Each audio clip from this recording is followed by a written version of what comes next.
What would you do if a cleaning lady unlocked your child's hidden potential?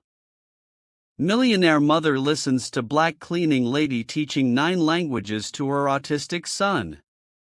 Her life changes forever. Can you explain why you are talking to my son? Victoria Blackwell's cold voice echoed through the marble hall of the $40 million mansion. At 38, heir to a pharmaceutical empire, she looked with contempt at the scene before her. A black woman in a blue apron sitting on the floor next to her 7-year-old autistic son. Lana Santos, 34, stood up calmly and straightened the cleaning supplies. She had been working in that house for 3 months, always invisible, always silent. No one knew that she had been a linguistics professor at 3 universities before losing everything and accepting any job that would pay the bills for her sick mother. I'm sorry, Mrs. Blackwell. You were just what? Victoria interrupted, walking toward them with her Louboutin heels echoing like hammers on the floor. Oliver hasn't spoken to anyone in 2 years. No one. And now I find you here, filling his head with, what exactly? The boy Oliver remained seated on the floor with an illustrated book in his hands. His blue eyes sparkled in a way Lana recognized immediately. It wasn't a disability.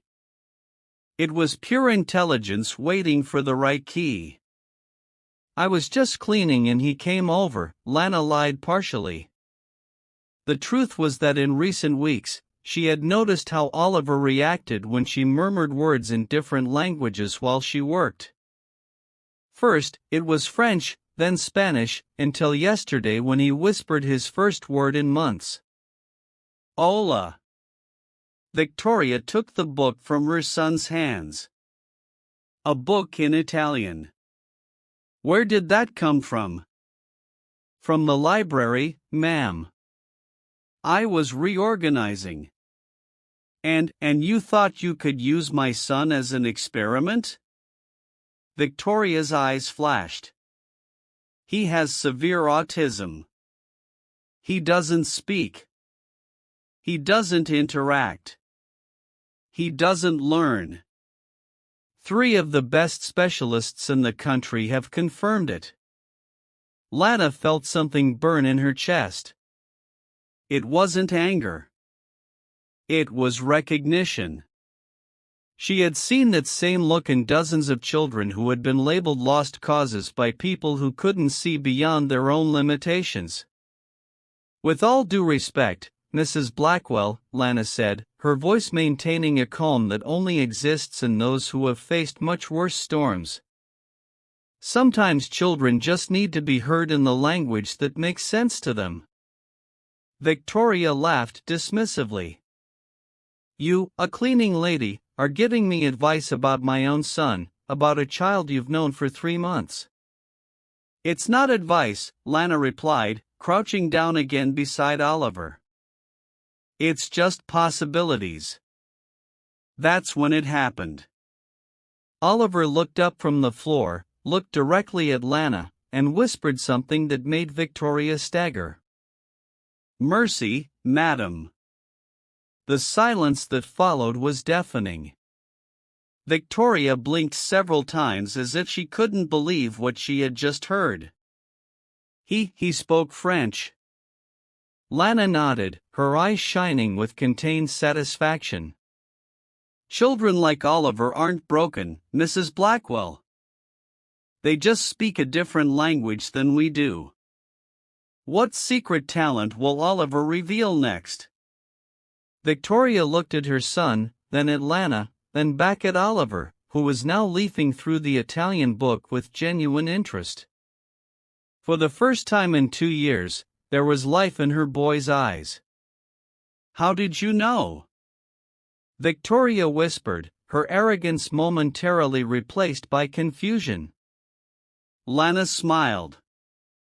Not a smile of victory, but the smile of someone who holds secrets too powerful to reveal before the time is right. Let's just say I've been on the other side of this conversation before.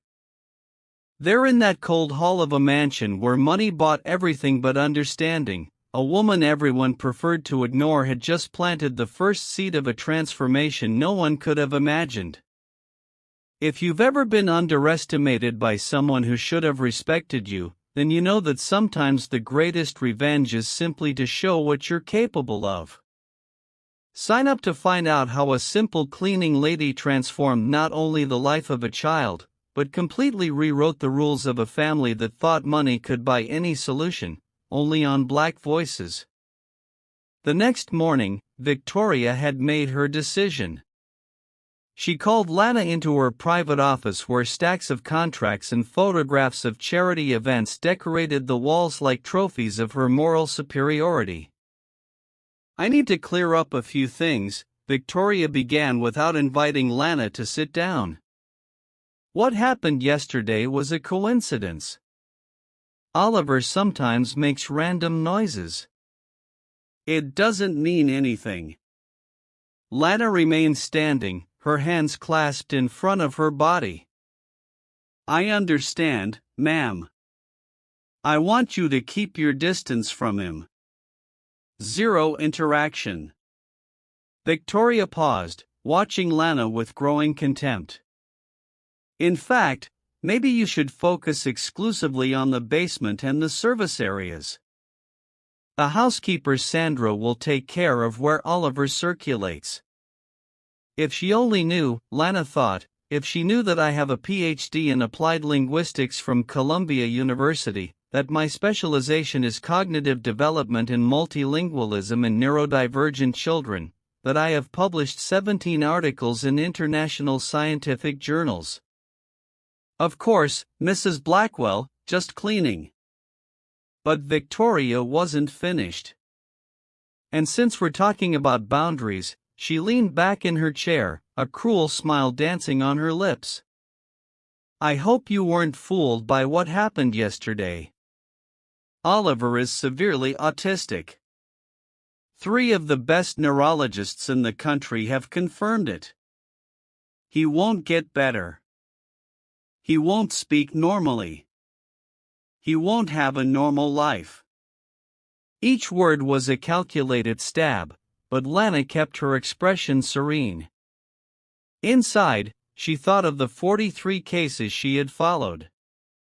The children labeled lost, who now attended universities, spoke multiple languages, had brilliant careers.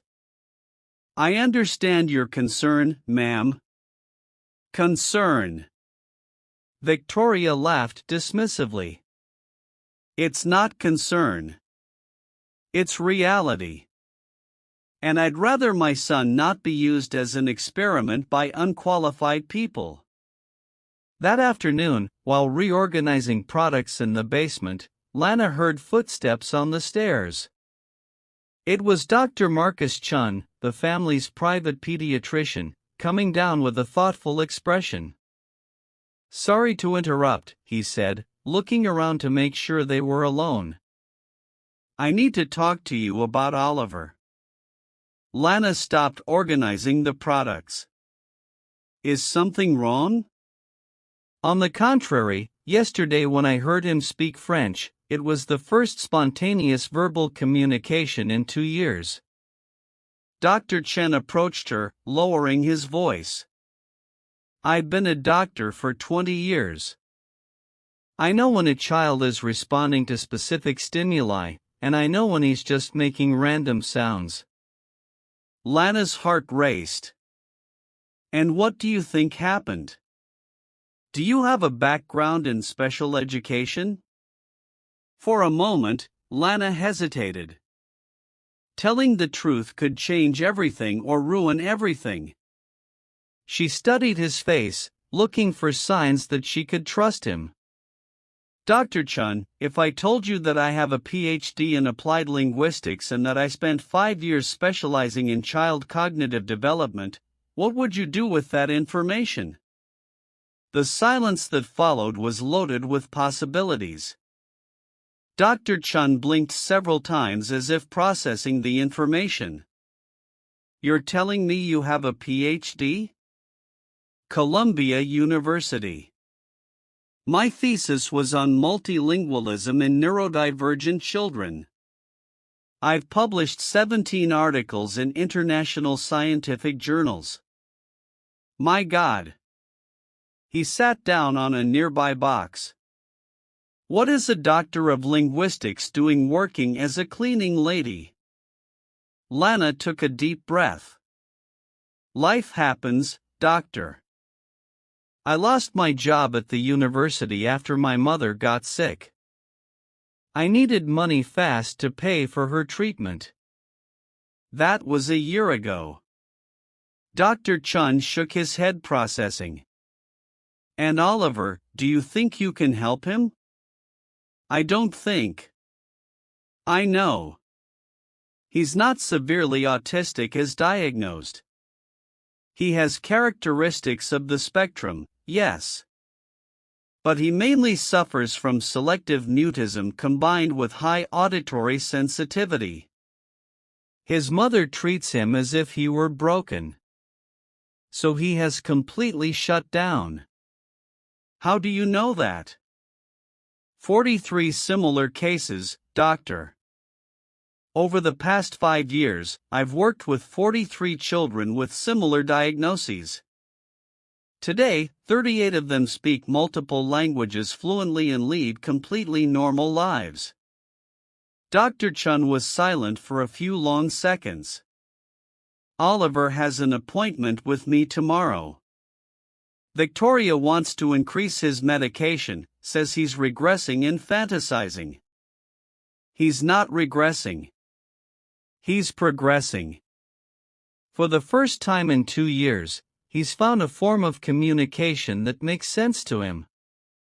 I know, Dr. Chun took a card out of his pocket. My private number.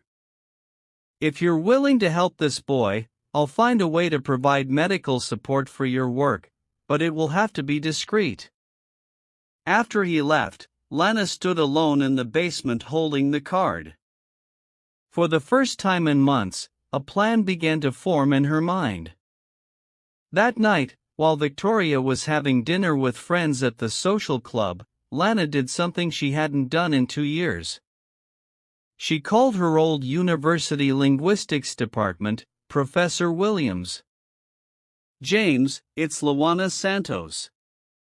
There was a long silence on the other end. Lana, where have you been?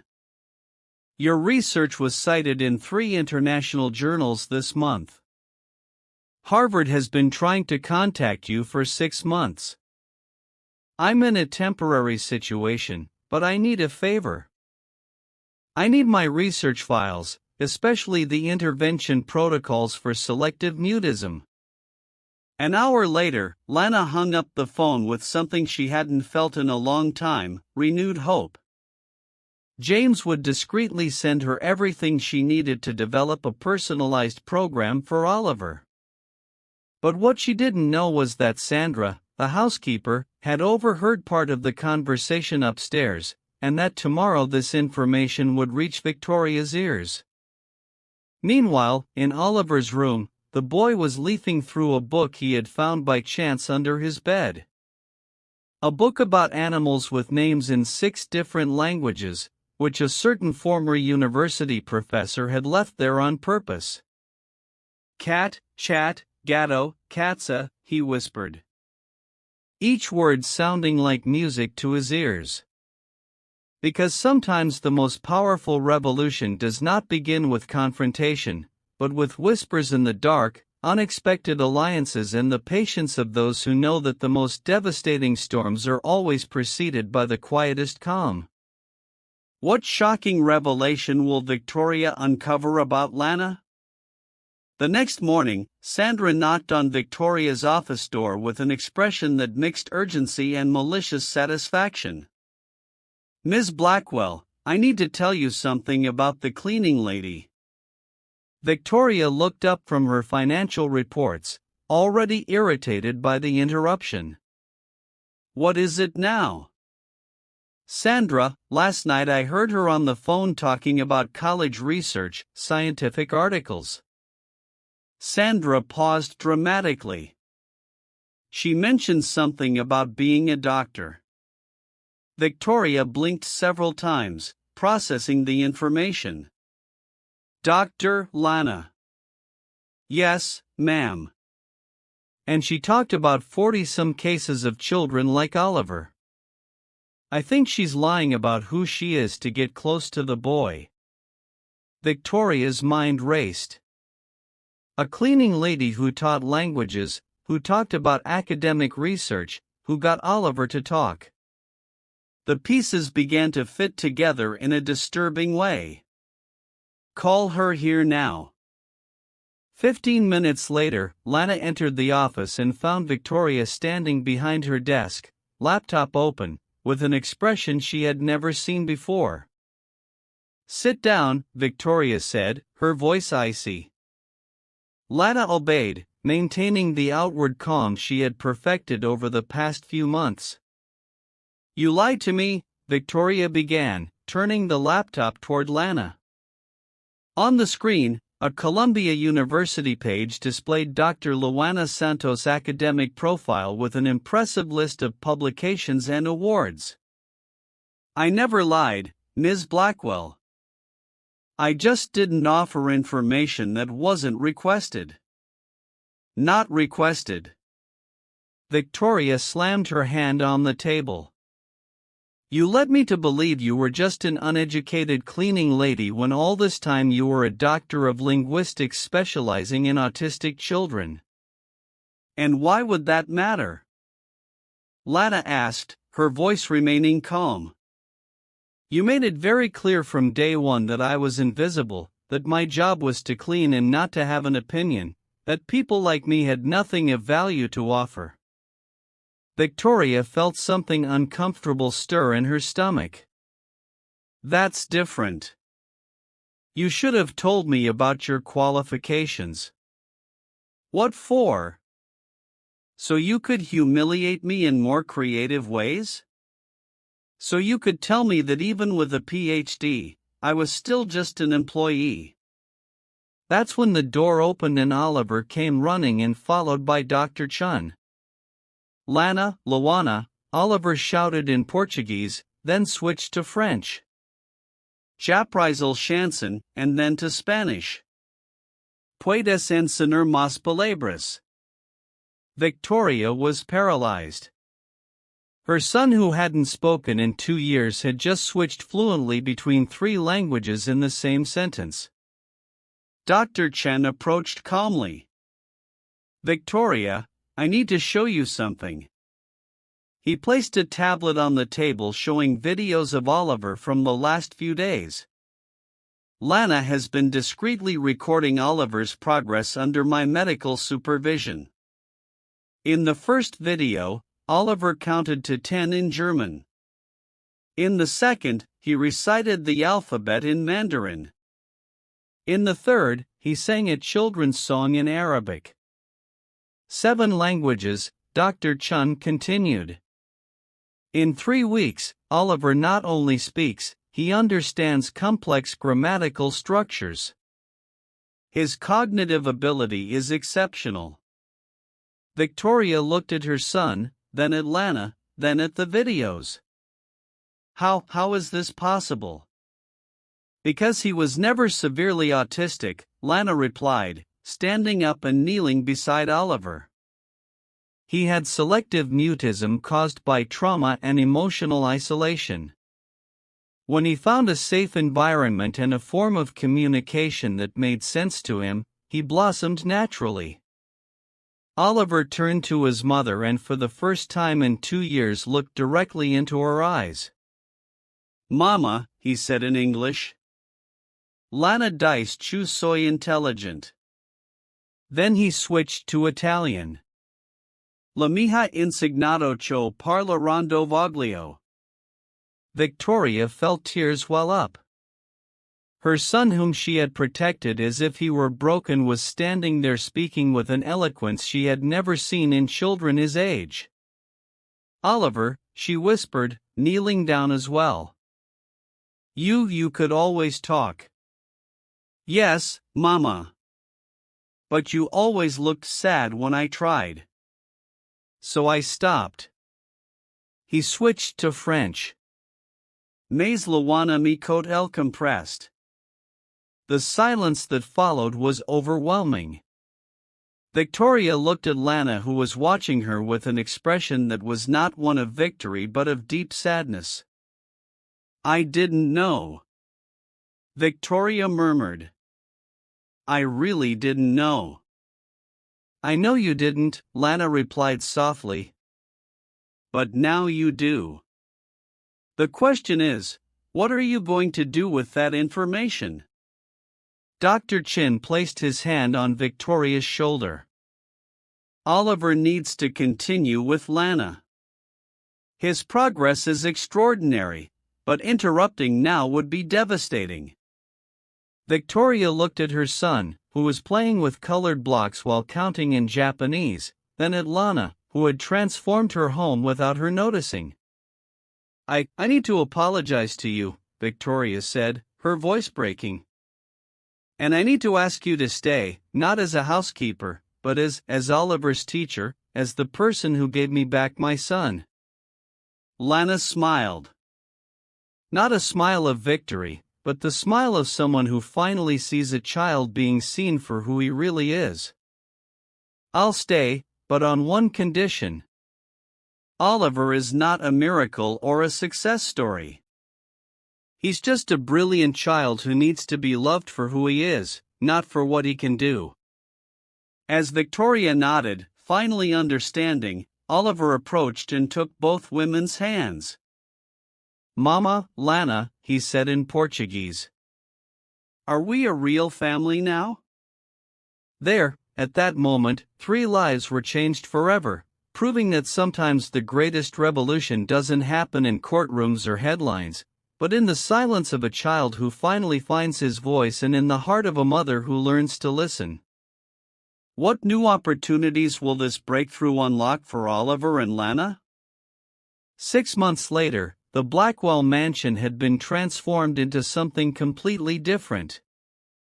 What was once a silent cold house was now overflowing with the sounds of laughter, conversations in multiple languages, and most importantly, Oliver's melodious voice echoing through the hallways. Mama, I learned a new word in Swedish today, Oliver shouted as he ran toward his mother, who was working on her laptop on the porch. Carl means love. Victoria smiled, a genuine smile that rarely appeared before. Lana, that's beautiful, my love. And where is Ms. Lana? She's recording another video for the channel, Oliver replied excitedly, switching to Spanish. Hoy tenios machos estudiantes novos. The YouTube channel Learning with Oliver had become a global phenomenon. In just 4 months, more than 2 million people were following Lana's classes, where she taught language development techniques using Oliver as an inspiring example. Donations and educational partnerships had already generated more than $500,000 for the foundation in Victoria had created specifically to support neurodivergent children. But the channel's success was just the beginning. Harvard, Stanford, and Columbia had entered a bidding war to hire Lana as a tenure professor. 3 publishers fought for the rights to her book, The Language of the Heart, How Multilingualism Transforms Special Children, which became a bestseller before it was even released. Dr. Santos, Victoria said that afternoon using the title she now insisted on pronouncing with pride. The foundation has received 5 more requests from public schools wanting to implement your method. Lana, now wearing elegant clothes that Victoria had insisted on buying, smiled as she organized the teaching materials. 15 schools in 6 months. I never imagined we would have such reach. And Sandra, Victoria asked, referring to the former housekeeper who had been fired after trying to sabotage Lana's work by spreading malicious rumors among other employees. "I hear she's still looking for a job." Apparently, high society families don't want to hire someone who has a reputation for gossiping about their bosses on social media, Lana replied without malice. "Karma has its own schedule." Dr. Chun appeared on the porch carrying a bulky briefcase. "Ladies, I have incredible news. Your article has been accepted in Nature Neuroscience. What's more, the American Pediatric Association wants you to present your method at the national conference." Victoria took a deep breath, watching her son playing in the garden, chatting fluently with a gardener in German. 6 months ago, she believed Oliver would never have a normal life. Today, he was more articulate than most children his age. "You know what impresses me the most?" Victoria said, turning to Lana. "It's not just the languages or the academic success. It's that Oliver finally has a sparkle in his eyes. He's happy." Lana nodded. "Children like Oliver don't need to be fixed, Victoria. They just need to be understood." That evening during dinner, Oliver made a special announcement. "Mama, Miss Lana, I wrote a thank you letter. Can I read it?" The two women looked at each other, curious. "Dear Mom and dear Miss Lana," Oliver began, his voice clear and confident. "Before, I felt like I was trapped inside a glass box. I could see everything, but no one could hear me. Miss Lana didn't break the box. She taught me that there never was a box. And Mom, thank you for letting her teach me that I've always been perfect just the way I am." Victoria couldn't hold back her tears. Neither could Lana. 3 months later, Lana was on the main stage at the International Special Education Conference in front of 5,000 educators from around the world. Oliver, now 8, was at her side as co-presenter. "My name is Oliver Blackwell," he said into the microphone, his voice echoing throughout the auditorium. "A year ago, doctors said I would never speak normally. Today, I speak 9 languages because a woman believed I had a voice from day one. She just had to teach me how to use it." The audience rose to a standing ovation. Victoria, watching from the front rows, looked around and saw tears in the eyes of hundreds of educators, parents, and therapists. Here was living proof that labeling a child as limited is often the greatest limitation we can impose on her. When Lana took the microphone, her voice came out steady. "A year ago, I was invisible in this society. Today, I am here not because I have changed, but because someone finally decided to see me." The same thing happened with Oliver. He always had this ability. I just created the safe environment for it to flourish. After the lecture, a journalist asked, "Dr. Santos, when did you know that Oliver was special?" Lana smiled, placing her hand on the boy's shoulder. "The first day, he looked me in the eye. All children are special. Some just need different languages to show their magic." Today, 2 years later, the Oliver and Lana Foundation has transformed the lives of more than 10,000 children across the country.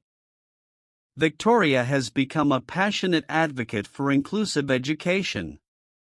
And Lana has proven that sometimes the greatest revenge against prejudice is not to destroy those who underestimate us, but to build something so beautiful and impactful that they have no choice but to recognize our greatness. If this story of overcoming adversity and recognition touched your heart, subscribe to the channel for more stories that remind us that a person's true value can never be measured by the color of their skin, the clothes they wear, or the work they do, but by the difference they make in the lives of others. Only on Black Voices.